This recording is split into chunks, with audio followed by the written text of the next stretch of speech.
ಕರ್ನಾಟಕದಲ್ಲಿ 50,000ಕ್ಕೂ ಹೆಚ್ಚು ಶಾಲಾ ಶಿಕ್ಷಕರ ಕೊರತೆ ಇದೆ.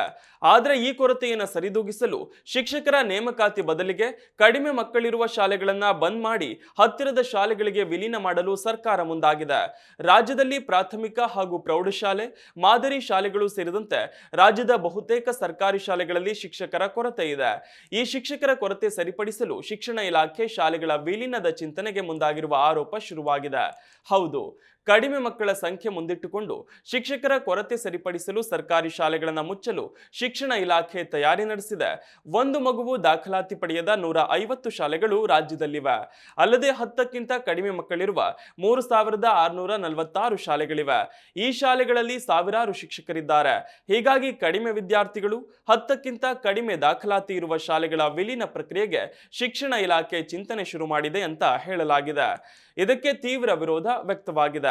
ಮತ್ತೊಂದೆಡೆ ರಾಮನಗರದ ಚನ್ನಪಟ್ಟಣ ತಾಲೂಕಿನ ಹೊಂಗನೂರಿನ ಸರ್ಕಾರಿ ಪ್ರಾಥಮಿಕ ಶಾಲೆ ಮತ್ತು ಪ್ರೌಢಶಾಲೆಯನ್ನ ಒಟ್ಟುಗೂಡಿಸಿ ಕರ್ನಾಟಕ ಪಬ್ಲಿಕ್ ಶಾಲೆಯಾಗಿ ಪರಿವರ್ತಿಸಲು ಅನುಮತಿ ನೀಡಿರುವ ಶಿಕ್ಷಣ ಇಲಾಖೆ ಈ ಶಾಲೆಯ ಸುತ್ತಮುತ್ತ ಇರುವ 6 ಕಿಲೋಮೀಟರ್ ವ್ಯಾಪ್ತಿಯ 7 ಪ್ರಾಥಮಿಕ ಶಾಲೆಗಳನ್ನು ವಿಲೀನಗೊಳಿಸಲು ಒಪ್ಪಿಗೆ ನೀಡಿದೆ.